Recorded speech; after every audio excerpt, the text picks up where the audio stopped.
Hello students, I am श्लोक। आज मैं aldehyde ketone and carboxylic acid ये चैप्टर स्टार्ट करने जा रहा हूँ।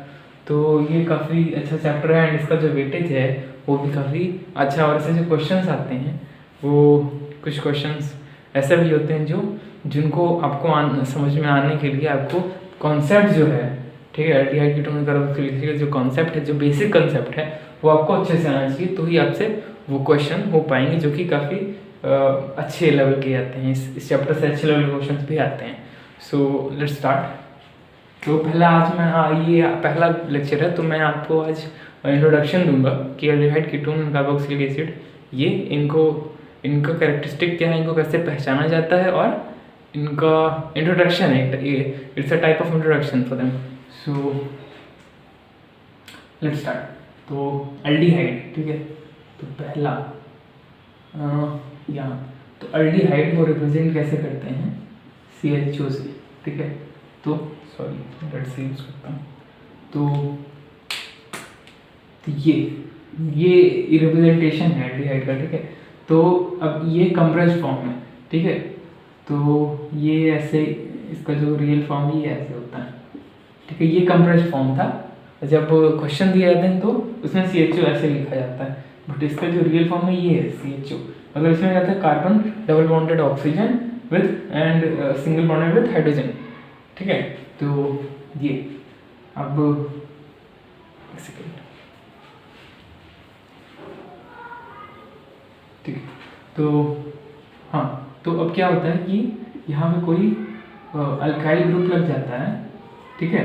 ये R, what is R is an alkyl group, ठीक है। अब यहाँ पे क्या हो सकता है, R can be C2H5 CH3, ठीक है, C3H7 3 6, ठीक है।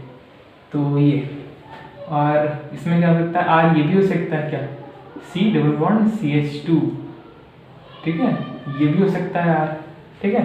तो ऐसे कई चीज, मतलब कई ऐसे अल्काइल ग्रुप्स हैं जो कि R हो सकता है, ठीक है। तो उस हिसाब से इसका नाम पड़ जाएगा। जैसे कि मान लीजिएगा C2H5 होता R के जगह पे, राइट, मैं लिख देता हूँ C2H5 CHO, ठीक है। क्वेश्चन में ऐसे देगा ये, हाँ, ये ऐसे का नहीं देगा, मतलब ऐसे भी दे सकता है, बट ये कंप्रेस्ड फॉर्म है, ये ज़्यादा मतलब इजीली लिखा जा सकता है, इसलिए मोर जनरली यही यूज होता है।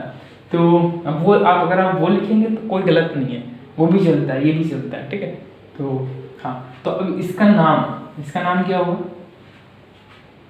इसका नाम क्या होगा, जैसे R के हिसाब से नाम डिसाइड होता है, ठीक है। यहाँ पे अगर इथाइल ग्रुप लगा है तो इसका नाम हो जाएगा इथेनॉल, नहीं, इसका नाम हो जाएगा प्रोपेनॉल। क्यों?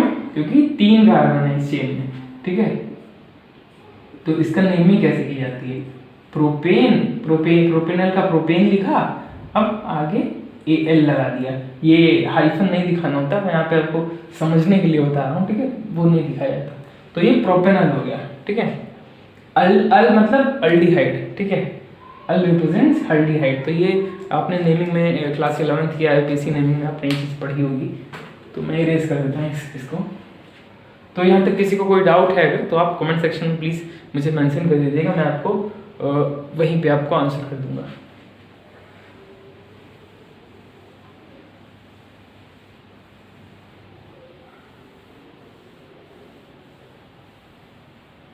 ठीक, तो ये हाँ, ठीक। अब कीटोन, ठीक है, व्हाट इज कीटोन।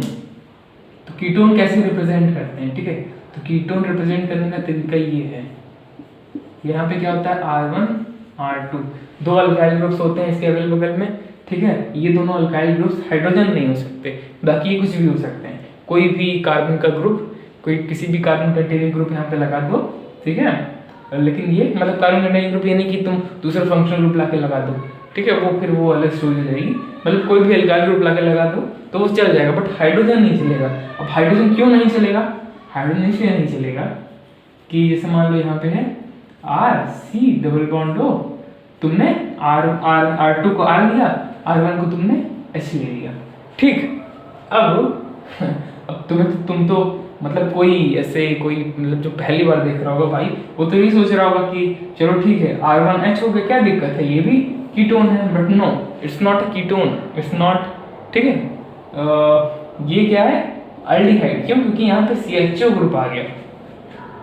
ठीक, तो ये पॉइंट है। ठीक है, तो ऐसे यहाँ पे लिखी नहीं होती ये चीज़ कि R1 R2 हाइड्रोजन नहीं, मतलब ऐसे नहीं हो सकते, बट पता होनी चाहिए हमें। क्यों? क्योंकि यहाँ पे अगर हाइड्रोजन लग गया, ठीक है, तो अल्डिहाइड हो जाएगा वो, तो फिर हम अल्डिहाइड नहीं पढ़ रहे हैं, हम कीटोन पढ़ रहे हैं। ठीक है, इसलिए ठीक है। तो इसमें भी अगर आपको कोई डाउट होगा तो आप कमेंट सेक्शन में प्लीज़ लिख दीजिएगा, मैं आपको वहीं आंसर कर दूंगा। ठीक है, अब आता है कार्बोक्सिलिक एसिड। तो कार्बोक्सिलिक एसिड में पहली बात तो कार्बोक्सिलिक एसिड में ये खुद आता है। ठीक है, फिर इसके शायद चार और डेरिवेटिव्स भी आते हैं कार्बोक्सिलिक एसिड के, तो वो भी हमें यहीं पे पढ़ना है। ठीक है, मैं उसको आपको ब्रीफ इंट्रोडक्शन दे दूंगा कि वो क्या क्या होते हैं। बाकी जैसे चैप्टर आगे बढ़ेगा, जब कार्बोक्सिलिक एसिड हम फिर से पढ़ेंगे डिटेल में, तो वहाँ पे आपको इसके जो डेरिवेटिव्स हैं उनके बारे में भी मैं बताऊंगा। ठीक है, तो अभी इंट्रोडक्शन के लिए तो कार्बोक्सिलिक एसिड रिप्रेजेंट पहले कैसे करते हैं ये देख लीजिए आप। तो इसका रिप्रेजेंटेशन जो है ये COOH। ठीक है, इसको ऐसे रिप्रेजेंट किया जाता है, ये कंप्रेस्ड फॉर्म है। ठीक है, अब इसका जो ये नॉर्मल फॉर्म होता है। ठीक है, अब इसको पहली चीज इसको एसिड क्यों कहा जाता है, तो यहाँ पर आपको साफ आंसर दिख रहा है। ठीक है, एसिड लिखा जाता है इसके साथ, इसके आगे। तो यहाँ पे साफ आंसर ये दिख रहा है कि जब भी ऑक्सीजन से हाइड्रोजन बॉन्डेड होता है तो उसमें H+ के तौर पर निकलने की टेंडेंसी होती है। तो यहाँ पे है, ठीक है, यहाँ पे हाइड्रोजन निकल सकता है, अपना इलेक्ट्रॉन ऑक्सीजन को थमा करके निकल सकता है भाई। ठीक है, तो that's why it's called an acid. अब ये अरहीनियस की थ्योरी के अकॉर्डिंग ये एसिड है। क्यों? अरहीनियस की थ्योरी क्या कहती थी कि कोई भी सब्सटेंस है जो पानी में अगर H+, ठीक है, फर्निश कर रहा है, ठीक है, वाटर में अगर H+ फर्निश कर रहा है तो हम उसको एसिड कहेंगे। तो यहाँ पे ये कंडीशन सेटिस्फाई करता है, that's why it's called an acid. हाँ, इसकी जो एसिडिटी होती है वो डिपेंड करती है कि यहाँ पे कौन सा ग्रुप लगा हुआ है एंड ये सब पे डिपेंड करती है, बट हाँ, ये सारे एसिड के कैटेगरी में आते हैं। ठीक है, तो ठीक है, हो गया। हाँ, अब यहाँ पे क्या होता है, यहाँ पे कोई अल्काइल ग्रुप लगा हुआ होता है। जैसे कि अब इसमें भी नेमिंग में क्या करते हैं हम लोग कि इसमें जितने कार्बन है वो काउंट किया, इसको भी काउंट किया। ठीक है, क्योंकि ये भी तो कार्बन, ये भी तो मेन चेन का पार्ट हो गया ना। ठीक है, और नंबरिंग कहाँ से होती है? आपने IUPAC नेमिंग में पढ़ा होगा कि नंबरिंग हमेशा जो है सीनियर जो फंक्शनल ग्रुप है उसके कारण से स्टार्ट होती है। ठीक है, तो नेमिंग यहाँ से शुरू होगी। जैसे मैं एग्जांपल लेता हूँ, कोई एक मान लीजिए है आपके पास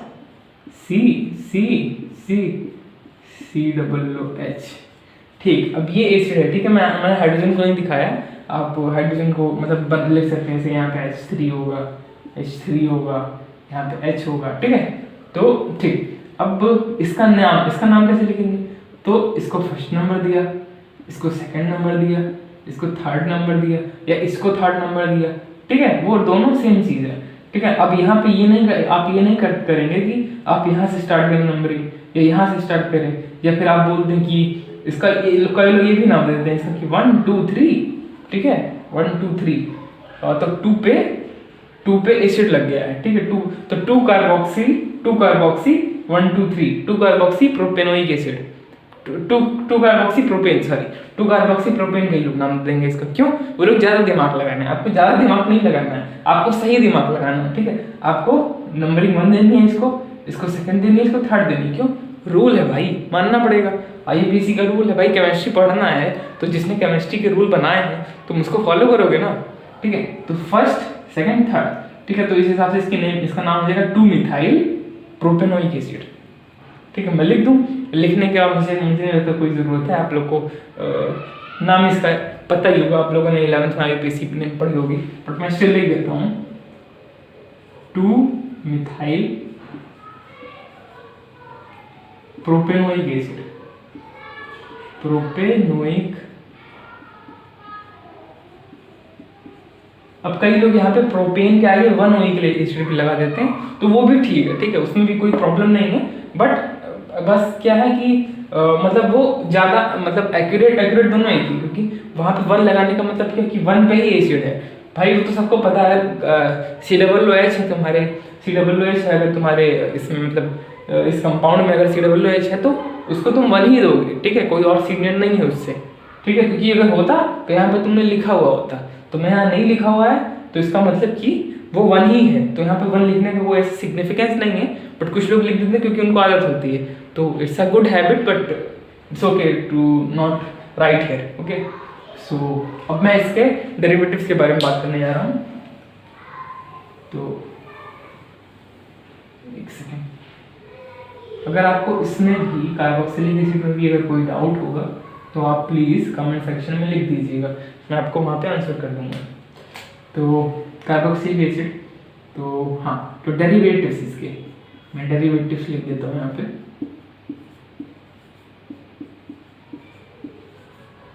ठीक, तो डेरिवेटिव, इसका पहला डेरिवेटिव है एसिड हैलाइड। ठीक है, इसका पहला जो डेरिवेटिव है वो है एसिड हैलाइड।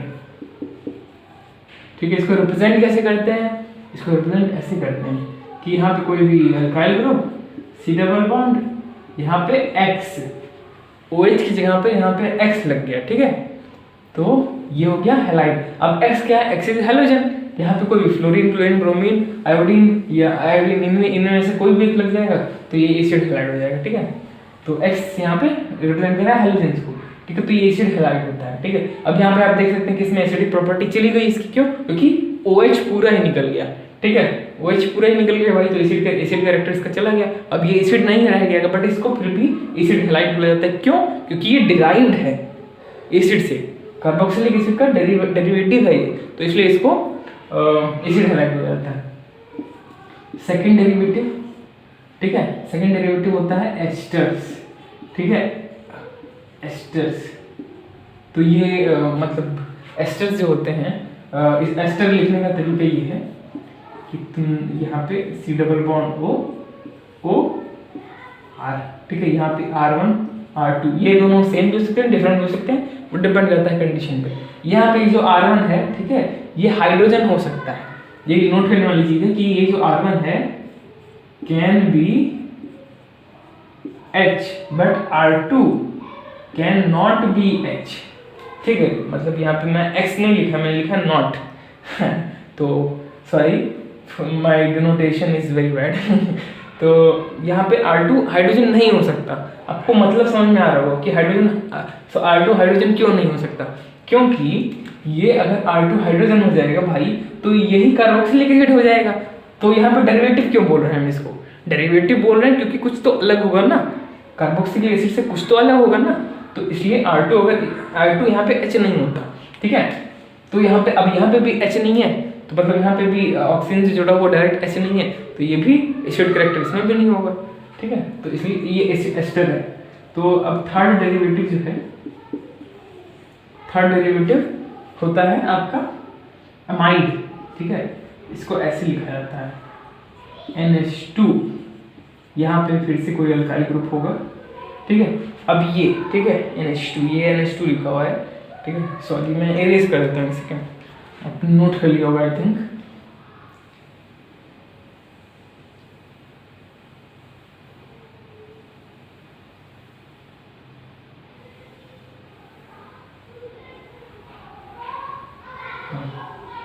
तो ठीक है, तो ये, तो इसको बोलते हैं अमाइड।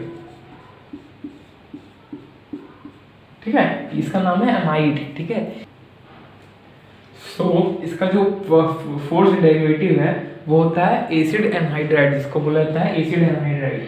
ठीक है, वो ऐसे लिखा जाता है OC डबल बॉन्ड O। यहाँ पे क्या होते हैं? दो ग्रुप्स होते हैं, अल्काइल ग्रुप्स होते हैं। ठीक है, तो अब यहाँ नहीं, ये डिफरेंट भी हो सकते हैं, सेम भी हो सकते हैं, वो डिपेंड करता है। ठीक है, यहाँ पे ये हाइड्रोजन भी लग सकता है यहाँ पे। ठीक है, कोई ऐसा यहाँ पे कोई इशू नहीं है। तो अब ये एनहाइड्राइड होता है। एनहाइड्राइड नाम से पता चल रहा है कि इसमें में से हाइड्रोजन, इसमें से H2O निकला है। ठीक है, हाइड्रोजन नहीं, सॉरी, H2O निकला है इसमें से। ठीक है, एनहाइड्राइड मतलब क्या होता है कि कोई चीज़ में से मॉइस्चर एब्जॉर्ब कर लिया गया। ठीक है, किसी चीज़ में से मॉइस्चर निकाल लिया, मॉइस्चर मतलब H2O, किसी चीज़ में से H2O निकाल लिया। तो क्या इसमें होता है, क्या है इसमें? ठीक है, मैं बाद में बताऊंगा ही, लेकिन यहाँ पे बता देता हूँ कि एनहाइड्राइड जब बनता है तो क्या होता है कि दो कार्बोक्सिलिक एसिड्स होते हैं। ठीक है, वो दोनों ऐसे कंबाइन करते हैं कि उसमें में से एक H2O मॉलिक्यूल निकल जाता है। उन दोनों में से एक H2O मॉलिक्यूल निकल जाता है, तो जो स्पीसीज फॉर्म होती है उसको एनहाइड्राइड बोला जाता है, एसिड एनहाइड्राइड। इसका नाम है एसिड एनहाइड्राइड, ठीक है, एसिड एनहाइड्राइड, ठीक है। तो ये रहे डेरिवेटिव्स ऑफ कार्बोक्सिलिक एसिड। हाँ, तो आई होप आप लोग को ये लेक्चर अच्छा लगा हो, एंड आप लोग को कोई भी क्वेरी हो आप कमेंट सेक्शन में ज़रूर डालिएगा और मुझसे पूछिएगा, मैं आपको वहीं पे आंसर कर दूंगा सबका, या फिर अगर मुझे रिक्वायरमेंट होगी तो मैं आपको नेक्स्ट लेक्चर में या फिर नेक्स्ट लेक्चर में आपको वो जो भी क्वेश्चन होगा आपका वो मैं डिस्कस कर दूंगा।